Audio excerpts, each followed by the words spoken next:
Welcome to Think Out of the Can, where we challenge you to take ordinary ingredients and create Extraordinary food. extraordinary food like what?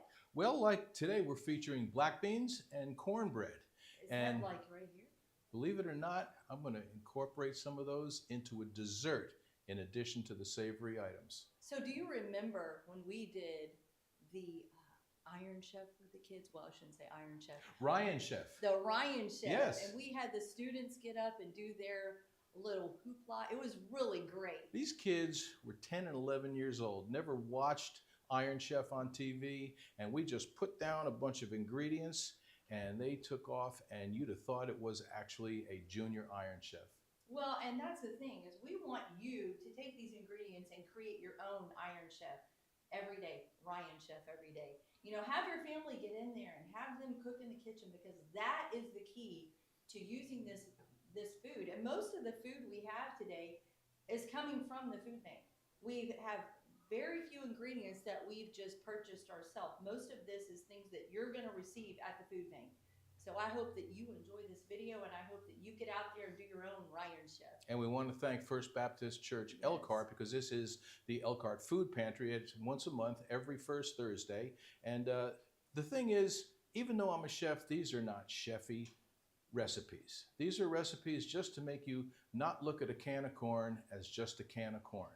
So we're going to start today with classic black beans. Now, black beans, they're really indigenous to Cuba.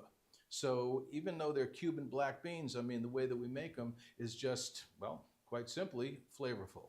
So the first thing I'm going to do is I'm going to get my pan heated. And let me ask you a question. If you were to do,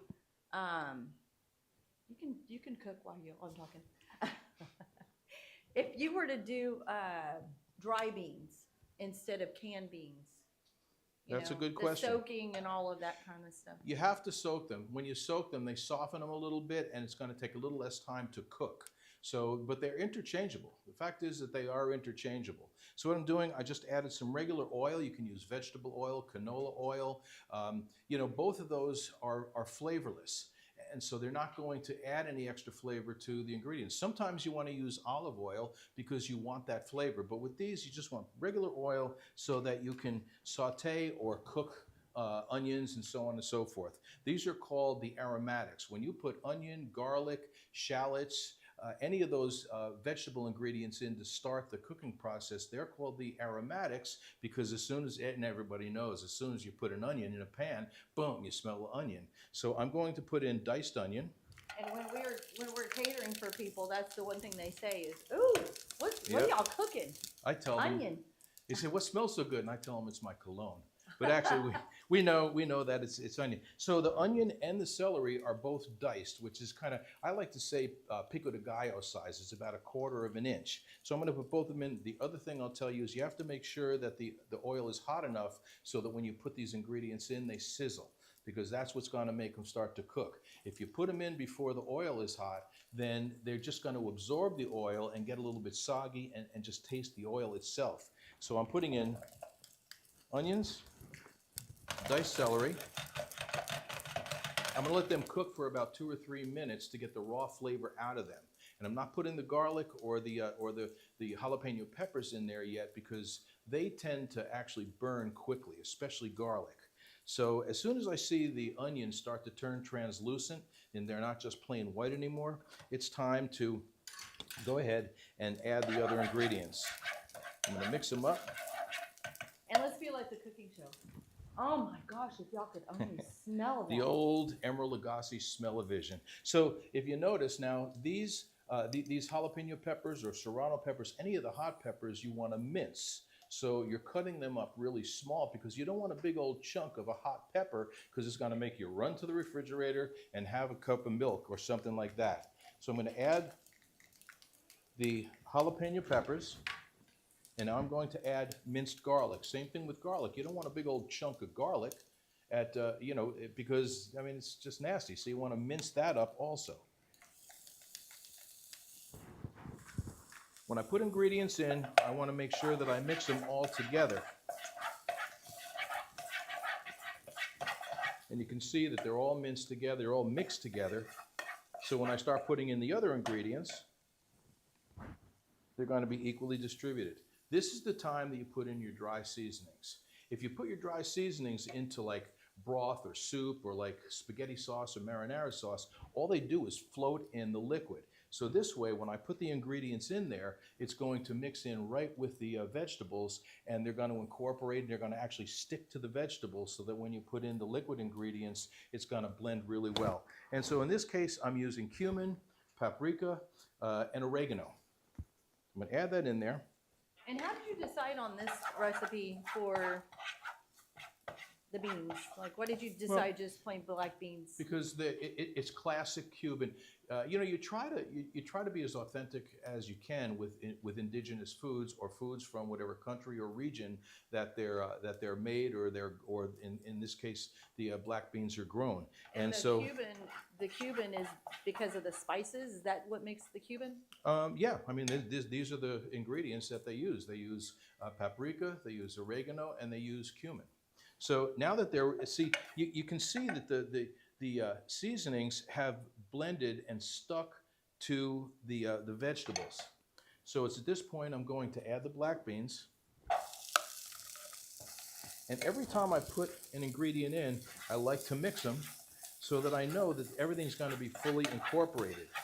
And so could you substitute like a different bean for this? Yeah, sure. You could use navy beans, you could use red beans, you could use black-eyed peas. I mean, so basically it's like they're just a staple, and then you add the seasonings on top of it. Yes, and like I always like to say, I'm making this really classic, but you know, you go into your pantry, and I mean, everybody has some kind of seasoning. They might have garlic salt, garlic powder, you know, basil. So if you don't have these ingredients, the point of this is to try to really just try to flavor something a little bit different instead of dumping the beans into the can.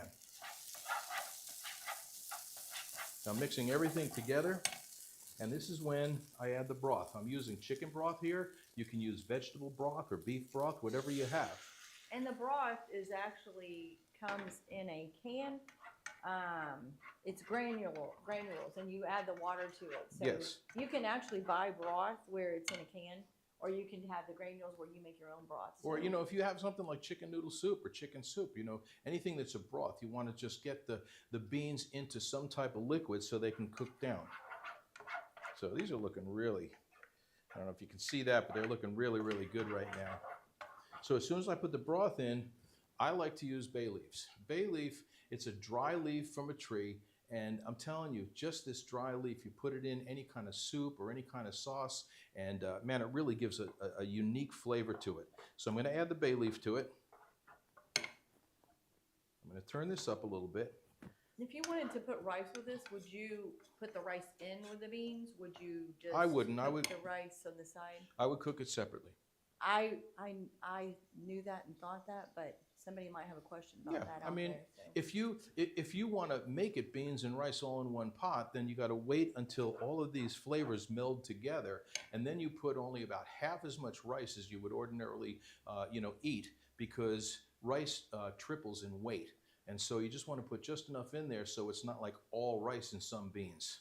So that's a really good question. So I'm bringing this to a boil. So my other question is, could you add more liquid in that case, because you may want to add more liquid with the rice? If you add more liquid, then it's going to make the taste, you know, a little less flavorful. So then you're going to have to add some more seasoning, whether it's salt or pepper, which I add the salt and pepper in the end. So this is really good. I can smell it. I know that all these flavors have melded together. And then once they've melded together, I'm going to turn it off, and we're using fresh cilantro. And when you cook with fresh cilantro or fresh basil or any kind of fresh herb, you don't want to cook it with it. You want it to steep like a tea bag. So I've turned it off, and I'm putting the cilantro in there, and I'm just going to let the hot beans and broth, the flavor is just going to come out. It looks great. Flavor just comes out like that. Again, you don't have to cook. In fact, you don't want to cook it, you know, with the fresh herb, with the fresh cilantro, because then it's going to cook the flavor out. So I put it in there again, just like a tea. Think about a tea bag. You don't cook it with a tea bag. You get the water to a boil, you put the tea in there, and then you wait a few minutes, and then you just got this beautiful flavor. And that's exactly. Can you show the audience in our? Yes, but I have one more ingredient. Oh. Okay, so what I want to do, and the way to find out, what your item is going to taste like, you can just take the broth, just taste the broth, and I'm going to do that. Okay, and it's going to need just a little bit of salt and pepper.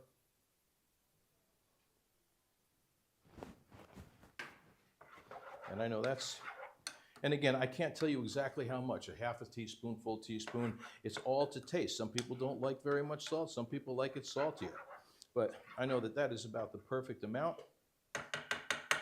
And these are Cuban black beans. Looks great. And do you have a sample we can show them?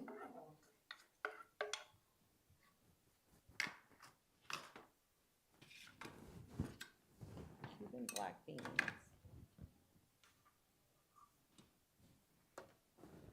All right, we're on to our life point. And our first life point is found in Psalm 23. And it's trading worry for peace. And so when we trade worry for peace, we are going to refer to Psalm 23, 1 through 3. The Lord is my shepherd, I shall not want. He makes me lie down in green pastures. He leads me beside quiet waters. He restores my soul. He guides my paths in righteousness for his name's sake. So if I take that, and come on up, Chef Tim, because we want to talk about this. Trading worry for peace. Have you ever traded worry for peace?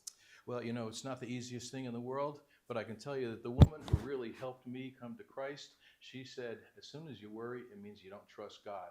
And I always think about that. And we had actually a couple of people call yesterday wanting prayer, and she was one of them. And one of the things were the scary diagnosis of cancer.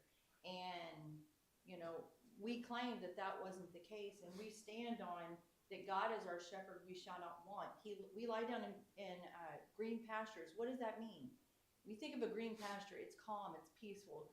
You don't have worries. God already has the plan. And that's what we told several people, like I said, we spoke to yesterday, was that you have to believe that God's in control. You cannot stand on your fears, because right now there's a lot of fears. Right now we don't know who the president's going to be. Right now we've got all these things going on, and it's very stressful. But we always know God's in control. And so if we get back, what do they say? The Lion of Judah, and he's a lamb. And if you think about that, God's got that, he's got that sensitivity to know what you're going through, but he also can stand up and tell you it's not going to be a problem. You just need to stand firm in your faith. So, you know, we want to remember that in Psalm 23, 1 through 3. So any Bible, open it up to Psalm 23. I was thinking about that today. Some people may not know how to use the Bible, but open it up and just read the word and let it sink into your mind. And no matter what you're going through, just because a human person tells you you need to be worrying it's cancer, doesn't matter, because God has the plan. So, He does. He's the final plan. And you know, Psalm 118:24 says, "Be still and know that I am God." Actually, that's Psalm 46:10. So, good word. Very good word. So next, we're going to do, now the fun thing about this is the black beans, I have definitely made black beans a whole ton of times. So that was a recipe that I had. But these other ones, I base these recipes on what they're giving out at the Elkhart Food Pantry. We find out in advance what they're going to give out, and then it's fun for me, because even after 50 years of being a chef, then I create these recipes in my mind. And after a lot of years, I can almost taste how things are going to work together. So for me, it's really, really fun. It's a lot of fun. And this one, I was like, man, how am I going to incorporate the cornbread? So I'm using cornbread batter. I'm not baking it like a cornbread muffin or cornbread. And, you know, a lot of chefs might say, no, you got to make it all yourself. I'll tell you what.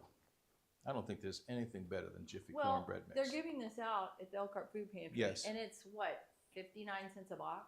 So the thing is that it will fill up tummies and bellies of children. It's good for that. And so you want to make sure, and for all of us, but you've got a family using a cornbread mix is gonna help make everything go further. So moving right along, once again, I'm going to get my pan hot. Remember, anytime, whoop, it's okay. Every time that you put oil or butter or something in the pan, if you're using butter, you want it to get it hot enough where it starts to bubble. When it starts to bubble, it's going to start cooking or sauteing the food. With oil, all my recipes say heat the oil over medium-high heat until it's hot and starts to ripple. Well, so how do you know it's hot? Are you going to like touch it? No. You can actually start to see ripples with any kind of oil that you use. And the other thing is, I'll take one piece of what I'm going to saute. And the other thing I would like for you to tell the audience, you know, a lot of times you're pouring oil in, and we don't know how much oil it is. I mean, when I'm watching a cooking show, they pour the oil in, and you don't know if they're pouring in a tablespoon, you know. So when you pour the oil in, how much are you putting in as Right far now as in the pan? I'm using 2 tablespoons. And my recipes are quite exact. I mean, I've measured things, I've tested things. I'm not going to go on camera without making sure that I personally like the flavor of the food and the consistency of the food. So I know I got this really going pretty hot. And he doesn't have, it's not, the oil is not covering the bottom of the pan. No, it's 2 and tablespoons. The reason why I'm saying it is because I remember being a young mom even, and putting like a ton of oil, and then you've got saturated your vegetables and everything else. So what I'm going to do to see if it's hot enough is I want to put a piece of the onion that I'm going to cook, and I like to call that the sizzle dance. And that's what it's doing. It's sizzling, it's kind of moving around in the pan, so I know it's ready to put my onions and my celery in there. And again, they're called the aromatics. Not that you need to know that, but as soon as you start cooking, boy, that aroma comes up. And again, I want to see the onions go from white to kind of a translucent color. And I know, and I can also smell they go from a raw onion flavor to this cooked onion flavor. I'm going to cook that for, you know, just see, and this pan is hot enough so that I'm ready to roll. I'm going to add the garlic, minced garlic. Remember, garlic and hot peppers, you want to mince. You don't want to dice because you don't want a big old chunk in your mouth. You also don't want to cook it too much because if you make it too brown, it becomes bitter. Yeah, exactly. Onion and garlic, if they sear and they start to get dark, then yeah, like you said, they're really bitter and it ruins the whole flavor of whatever you're cooking. So I'm going to cook this together. Remember, I mix all the ingredients together, equal opportunity ingredients. Give it just a couple minutes, and it's the same thing with the garlic. I can smell that the garlic is going from that raw garlic smell to this nice cooked garlic smell. So the next thing I'm going to do, remember, when you use your dry ingredients, mix them and cook them into the vegetables, where they're going to grab onto the vegetables instead of float around in any kind of liquid. So in this case, I am using cumin, and I'm using Cajun seasoning. I couldn't think for a second. Cajun seasoning, there's a couple of them out there that are really salty, so you want to look at the ingredients and see how much salt, or you know, whether that's the first ingredient that is in that mix. And see, salt, you can gotta see watch how that. you can see how the seasoning is already all stuck on the vegetables, so it's going to incorporate really, really well. Next thing I'm going to do is I'm going to add the cooked black beans. You got to watch the salt content. That's the number one thing. We saw someone, I don't know, a couple days ago. They were at Walmart and they had ramen noodles. Nothing but ramen noodles. 24 containers of ramen noodles. And I looked over and said, do you know how much sodium those have? And they said, oh, I didn't know. And then the next thing was, well, we're buying it for a cancer patient. When you have cancer, you want to watch your salt and sugar intake. So, you know, just make sure you look on the bottom of the package. It should say sodium, and then it'll tell you how many milligrams. 1,080 per container for ramen noodles, by Would the you way. do me a favor? Would you go get the container so I can transfer these? So this is, again, I keep mixing and making sure all the ingredients are mixed together so they're evenly distributed. Next thing I'm going to do is I'm going to add salsa, tomato salsa. If you have a tomatillo or green salsa, you can use that. I just want to, again, I had to be creative on how I'm going to use these recipes today. So I said, well, that's going to give it not only some flavor, but it's going to give it some moisture.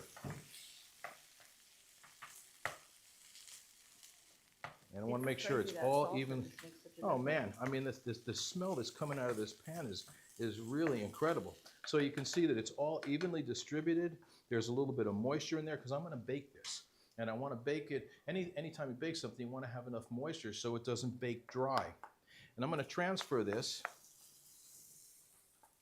to an oven-proof baking dish. Get all that good stuff in there. Thank you. I'm going to make sure it's all even in this pan. Next thing I'm going to do is I'm going to put this up here. Remember I told you that I'm only using the batter. Because, so you made the batter exactly so I made, like you would? yep, I made the batter according to the recipe. I'm going to put this batter on top.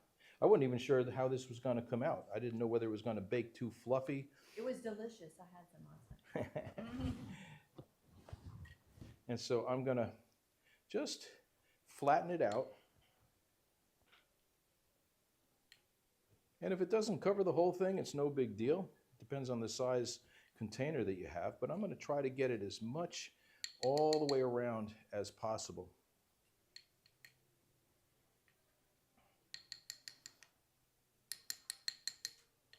And we purposely use plastic spoons because everybody's got a plastic spoon or some kind of, we're not real chefy here because of the reason why you're cooking at home. That's why we want to make you feel at home. So when I put the batter on there, okay, once I bake that, it's going to do just like cornbread does. It's going to puff up.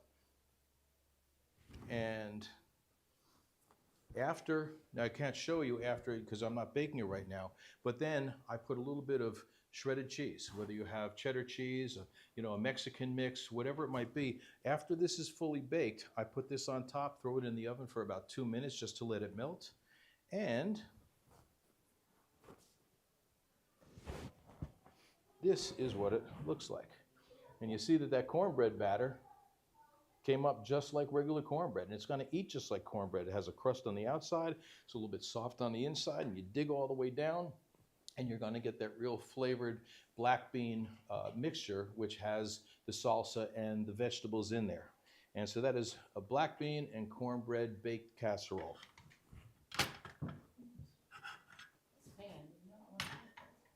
So we're on to our life point number 2. And our life point number 2, everything is about trading. We traded worry for peace. Mm-hmm. So now we're trading our sorrows for joy. So sorrows for joy. You ever been through anything that you've had to trade your sorrows for joy? Well, they say tears are at night, but joy comes in the morning. That's I've had my another son great Bible pass. verse. My son passed, and that was trading my sorrows for joy. It's hard to get to that point, but you get to a place where you realize that you can either stay bitter and mad, or you can get to a place where you know that God's in control. So our scripture is Psalm 30:11, and it's, you've turned my mourning into dancing. You've loosed my sackcloth and girded me with gladness to joy. So you've turned my mourning into dancing.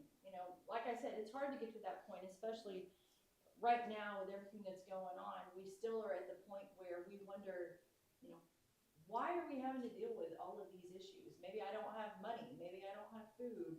My kids need clothes, all of these things. But we do know that God does have a reason. He does have a plan and a purpose in this. And, I just want to put it out there to the audience. Has anybody in the audience had to trade your sorrows for joy? Do y'all have anything on that? That you have ideas about trading your sorrows for joy? What does that mean to you? You mentioned losing a loved one. Not only losing a loved one, but losing something you truly enjoy in life. Like if you get so injured that you can't do it no more, that can hurt you. That's a great one. Yeah, that is a Yeah. really good one. Because we tend to go out in the world and we're like, I'm going to have this job forever. I'm going to have this apartment forever. I'm going to have this house forever. And then circumstances happen and it kind of rocks you. And then you don't have either the money to keep the house, and then you think, what do I do now? And I think of it this way, a lot of times, if you think of a flower, when the flower's at its peak, guess where it's gotta go next? It's got to droop. It's gotta It die. goes down. So you gotta think that when you're going through things, it doesn't mean that that part is dying, that means you're going into a new season, something new.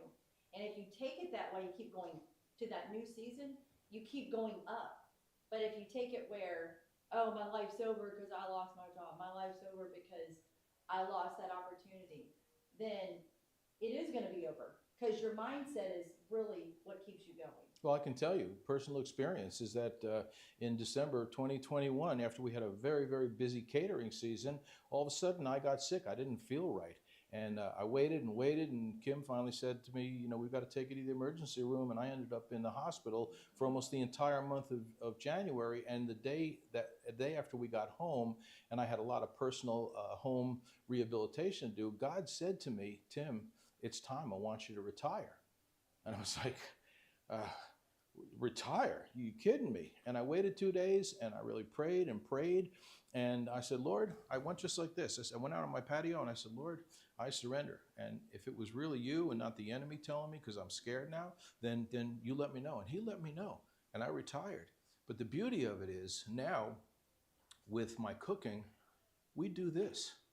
And we live here. So the joy came. We moved from Yeah. Houston to here, Yeah. into, Great Plains, East Texas. And to me, it was the best move we've ever made. It was so something unbelievable. out of tragedy Yeah. came a beautiful tryout. Exactly so. So, tears may be at night, but joy comes in the morning. Yes. So, well, moving right along, this one is black bean and vegetable noodles. So another thing that they're giving out to everyone are egg noodles. It could be any kind of pasta. It just so happens it's egg noodles. They're also giving chicken noodle soup. So, I'm like, okay, let me see. Got black beans, cornbread. You don't want to use both in every single recipe. I want to be able to, change it up just a little bit. And again, remember, these are not chefy recipes. And I think you've already seen they're not very involved. They're just adding some seasoning and adding a little something, something to these basic recipes. So here again, I don't know, it seems like all these savory recipes start with oil and onion, but quite honestly, and I have to tell you quickly, so our daughter one day, she's seen me cook and seen Kim cook, and she asked me, since I've been doing this for 50 years, she said, what's your favorite ingredient? Now, she helped us cater, and what's my favorite? I said, you know what? I got to think about that, but I'll let you know. I'm going to think about it, and when I really know what it is, I'll let you know. So, of course, she was looking for me to say truffles or lobster or whatever. And I came there next day and I said, I got my answer. What's my favorite recipe? Ingredient. She said, what is it? What is it? And I said, onion. And you know what she said? She said, it can't be. It can't be onion. That's like too basic. I said, it's onion. It's onion. I use onion in so many things. And so many savory recipes start with onion because it gives flavor. People think of an onion, raw onion, and that's nasty unless you like it on a hamburger. So anyway, I just want to let you know that was a really funny vignette between our daughter and me. She didn't want to accept that onion was my favorite ingredient. And to this day, I guarantee you that's my favorite ingredient. So remember, I'm going to check and see whether this oil is hot enough by putting a piece in there. And let's see if it does the happy dance. And it's just, there we go. And it does. It starts to sizzle and it starts to move around like this little, like the Irish jig or something. So I call it the happy dance. So it's ready for me to add the onion again. And sorry, fans, but I'm not going to have celery this time. I'm going to let the onion cook. You want to make sure that it gets translucent. And again, if you're not sure, translucent or whatever, sounds like a fancy word, you can start to smell the flavor and the smell of cooked onion instead of raw onion. And so again, this is all ready to go. And it's all ready to go ordinarily, I'd say 2 to 3 minutes, but I'm cooking smaller quantities here for cooking show purposes. So it's not taking as long as the recipes will tell you.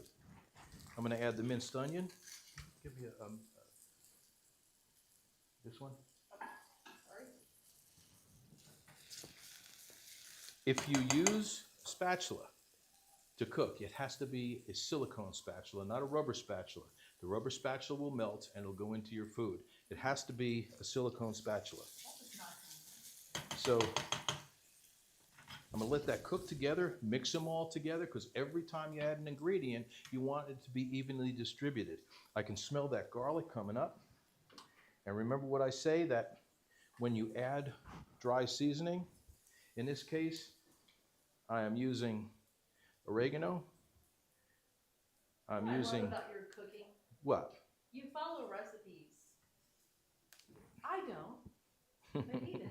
Well, And I You know- like that because it's the same every time. When we cater, he has all the recipes, he has everything that we need, and the food is the exact same. It's like when you go to a restaurant, the exact same. A lot of people don't use recipes. well, think about it. So when you go to a restaurant, whatever your restaurant is, let's just take Chili's for instance, you know, and you go and you get their Cajun chicken pasta. You know, you don't want to go to the Chili's in Athens and then go to the Chili's in in Tyler and have it taste a little bit different. Consistency is the most important part of food, of course, other than it's got to taste good.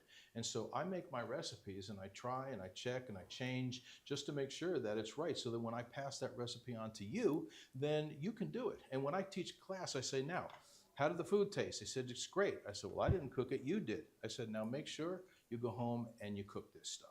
Try it. And if you want to make any changes, add a little more spice or, you know, anything you want to do, that's fine. But try this recipe the same way that it is here, and then you can make adjustments.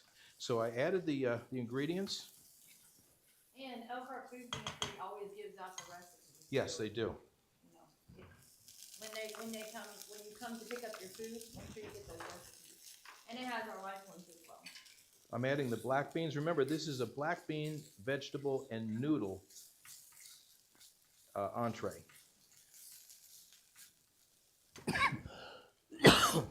Spices. Okay, they're real evenly mixed. Everything is evenly mixed. Now I'm going to start to add, now again, they're giving out sliced carrots. I'm adding those. They're giving out mixed vegetables. I'm adding those. And they're giving out cut green beans. So I'm using as many ingredients as they are giving out to the clients that are part of the Elkhart Food Pantry. So it's nice and mixed, and now it's ready for, I told you they're giving out chicken noodle soup, so I'm adding chicken noodle soup, And I noticed the whole that thing. This chicken noodle soup was condensed. I've never seen condensed chicken noodle soup where you add the water in. So, yeah, I mean, that's, when you get a can of, whether it's Campbell's or, you know, a Great Value chicken noodle soup, you add equally, it'll say that it's condensed, and you add the same amount, 1 can of water, and that should give you a broth that's not too strong. I'm going to turn it down just a little bit. You know, I appreciate Jason. He's here to film every time. He's so dedicated. I know. And let me say this, that he's also getting married. Let's give a hand. All right. Of course, you don't see him because he's in the back behind the scenes. He's always the behind the scenes. And he's a But- humble man.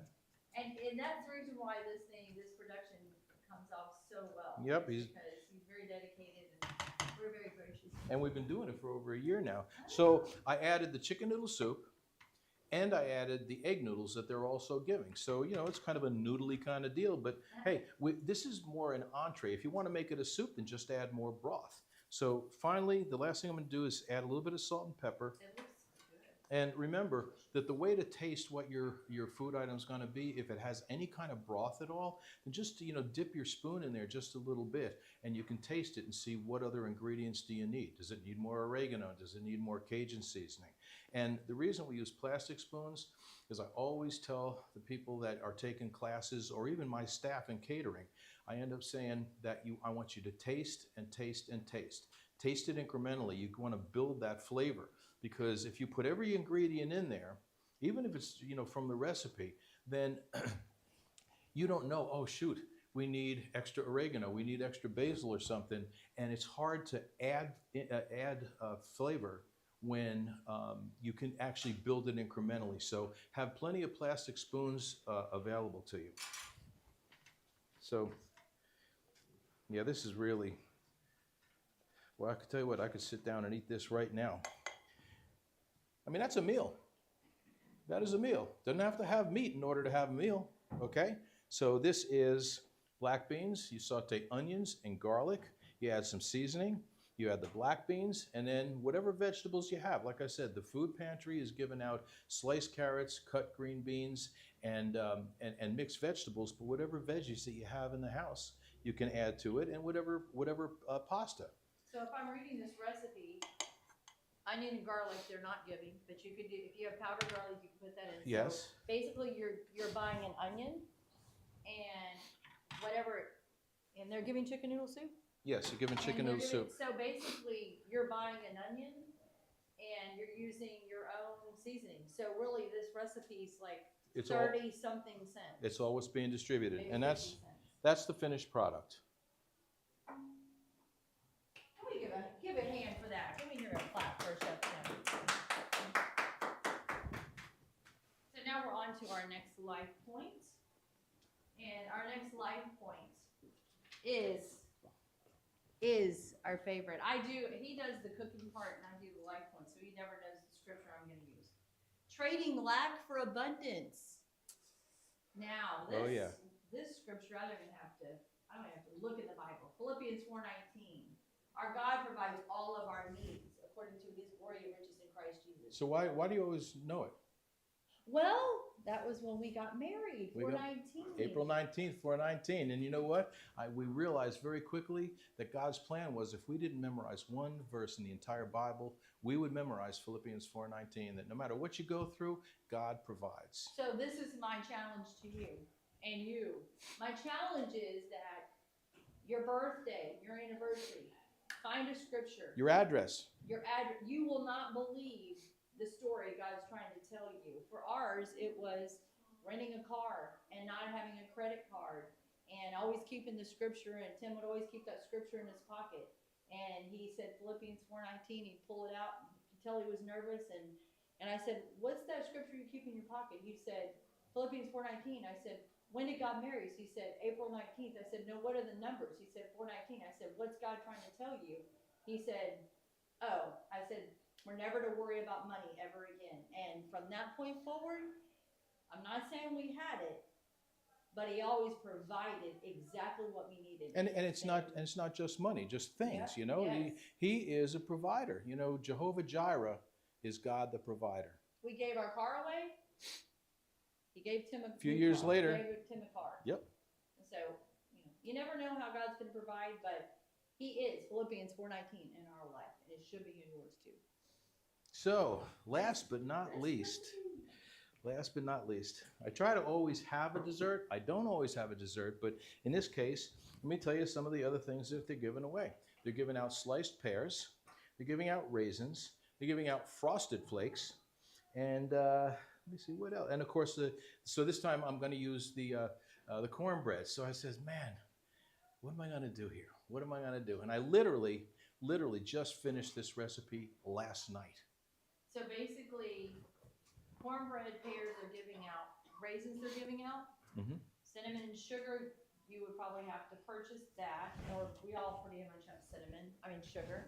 Frosted flakes are giving out, usually all of us have flour and butter and sugar, so basically you're not really buying anything for this. Yeah, not really. I mean, it's butter or margarine or Yeah. Smart Balance or whatever it might be. So I said, you know what? I wonder if I can use the cornbread, kind of like could I make something like a bread pudding out of this? And so I messed around with it, and this is what came up. This is good too. It Actually, Tim made this for one of his clients. Yeah. This past week, he made a version of it, so it's delicious. So I took the sliced pears and I diced them up. I kind of chunked them up. I didn't want them really small. I want to make sure that you can tell that you're having pears. So that's the first thing. Then I'm adding the raisins. Now, generally, I like to plump the raisins instead of, because raisins are kind of hard and chewy. And so it's real easy to plump raisins or dried cranberries or dried cherries, any kind of dried fruit, if you put them in a bowl with some water, and even if you microwave them for like 30 seconds, it's going to soften them just enough. I don't want them to get mushy, just soft enough. So I'm going to add those. They're plumped raisins. And you could actually use those for cereal or Yeah. anything else. So again, I like to mix the ingredients so that I don't have like one side is all pears and one side is raisins or whatever it might be. The next thing I'm going to add is already baked cornbread. And I just kind of broke this up by hand. And again, thinking, how do you make bread pudding? Well, you take day-old bread or 2-day-old bread and you cut it up into chunks, and then you add it with some kind of fruit and some kind of liquid. And so I'm adding. People pay big money for that in New Orleans, right? Oh yeah, For yeah, that bread pudding? that's a big thing. And So how did that come about, bread pudding? because there's a lot of people, we're a very spoiled culture. I mean, everything is trimmed, everything is smooth. Back in the day, people didn't waste anything. They weren't going to just throw out bread because it got stale. Because That makes sense. stale doesn't mean bad. Yeah. Stale just means, you can't make a sandwich out of it. So they would chop it up, and then they'd mix it in with like some egg and milk and sugar, and they made like a custard. And that's how they Okay. did bread pudding. So since we don't have egg or milk or cream, they're not giving that away. I saved the juice from the can of pears, and that's going to be my liquid to make this moist. So that's what I'm going to add next is the juice from the pears. Mix it all in there.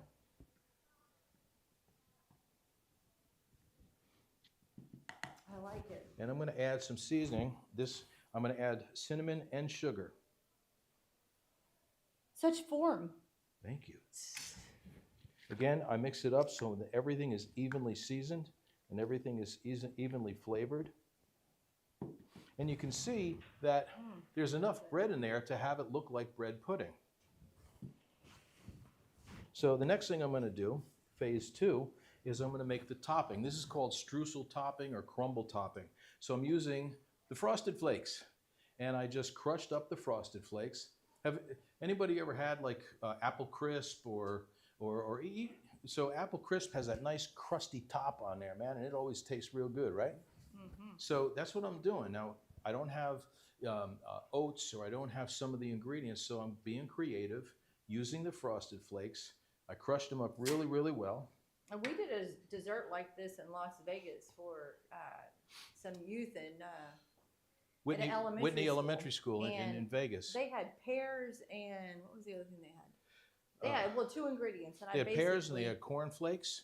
So pears and corn flakes, mixed them together, added some cinnamon sugar, and they thought they said this is the best dessert I've And ever we tasted. and we didn't have any kind of real liquid, so we put a tiny bit of water in there. But we had the cinnamon and sugar, so it gave it that flavor. And then baked it, and it tasted like any other Apple Crisp or what have you. Yeah. So next, I'm gonna add cinnamon, just cinnamon. I want to make sure it's all mixed well together. I'm going to add a little bit of flour because I want this to bind. If I don't have flour, once I put in the butter, which is next, then it'll have nothing to grab onto, and it will grab onto this flour. Not very much. You can see I don't use very much. Mix it all together. Next thing I'm going to use is, I'm using brown sugar, but if you have a regular old white sugar or granulated sugar, you can use that. I was wondering, what's the difference between the brown sugar and what is the thickness? Does it add thickness? Well, A brown lot of sugar- desserts, they have brown sugar. Yeah, brown sugar is a mix of regular sugar and molasses. Well, I wonder because a lot of times in chocolate chip cookies, Yeah. it calls for brown sugar. Mm-hmm. It's a matter of preference. It really is a matter of preference. So again, I'm mixing all these ingredients together before I add any kind of moist ingredient. And next I have softened butter. Now it could be melted if you want, but if you let the butter or margarine sit out for just a little while, it's going to be soft enough where you're going to make this topping. I'm going to put that in there.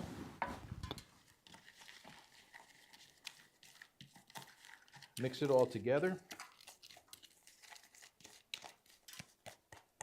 And I'm kind of going to show it to you on on the spoon. And that's what a streusel or crumble topping looks like before you bake it. Wow, that's so easy. And so really, what I'm going to do is I'm just going to, since I don't have the actual baking dish, you want to have an oven-proof baking dish.